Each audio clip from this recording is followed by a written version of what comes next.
Hi, I'm Austin Andrus, and this is Ingenious Designs. In my tutorials, I usually like to avoid using tools that aren't readily available at your local hobby shop. But when it comes to bookbinding, there is one piece of specialty equipment that is so convenient that I really prefer not to be without it. A book press. No, not one of those things actually. I could buy or build one of those if I wanted to. But if I just want to squash a book, then I honestly prefer the versatility that I get from using a couple of pieces of particle board and some C-clamps. No, what I mean is a finishing press, which is used to hold a book in place while you decorate its spine. Unfortunately, a nice one like this can cost you $200 or $300. Fortunately, you can make something just as serviceable for far less. I've only ever used my own homemade version, and now I want to show you how you can build one too. Here's what you'll need. For your convenience, I'm going to show you what I purchased, but keep in mind that nothing in this project needs to be exact. First, one board, 2 inches thick by 6 inches tall or thereabouts, and around 4 feet long. 2 eye bolts, 3/8 of an inch thick by 6 inches long. 2 wing nuts that fit the threads of your eye bolts. 2 acorn nuts, which also fit your eye bolts. 4 washers of the same size. A bunch of screws, I bought 50. Make sure they have a section near the top that is not threaded and that the threaded section is not thicker than your board. Lastly, 1 or 2 lengths of your favorite color of cord. To start the build, cut the board roughly in half, then line up the ends of the 2 pieces, clamp them in that position, and cut both together so you'll have 2 boards of the same length. Around 18 inches should be more than enough for even the biggest book projects.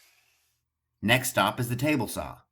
Adjust the angle of the blade to 45 degrees so that you can make a large bevel cut along one side of each of your boards. Clamp the boards together again and drill holes in each end, wide enough for your eye bolts to fit through.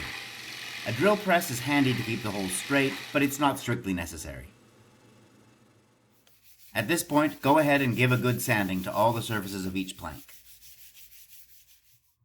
If you want to stain, paint, or condition the outside of the press, now is a good time to do it. But don't apply anything to the inside surfaces, since they will be touching your future books, and you don't want to inadvertently press colors or chemicals into the covers. Draw a row of dots on the lower third of each plank at regular intervals between the large holes. Then insert a screw at each of those points, just deep enough so that the threads are buried into the wood, and the smooth part sticks out. Assemble the press by putting a washer on your eye bolt, then passing it through both boards. Add another washer, then the wing nut. Cap the bolt with an acorn nut to keep the wing nut in place and protect yourself from scrapes and boo-boos. Rinse and repeat the assembly on the other end, and you're almost done. The last step is to tie your cord to one of the screws and wrap it around the whole row for storage. Rather than tying the loose end on something, I like to just pass it under itself so it's easy to retrieve when I need it. Do the same thing on the other side, and your press is ready to use. The main thing I use the press for is gluing leather to the spines of my books, but I'll demonstrate here on a book that's already finished. The wing nuts adjust the width of the press so it can securely hold any size of book. The screws are pegs which you pass the cord around to apply pressure on both sides of the book's raised bands.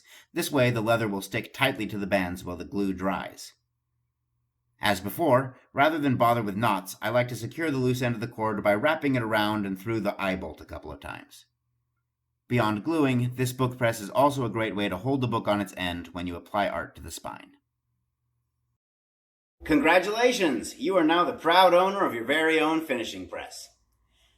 Remember, although I showed you how I made it, don't be intimidated if you don't have the exact same materials or power tools as me. This machine is so simple that you can probably make it however you want, and it'll work just great. In fact, the whole project itself is technically optional.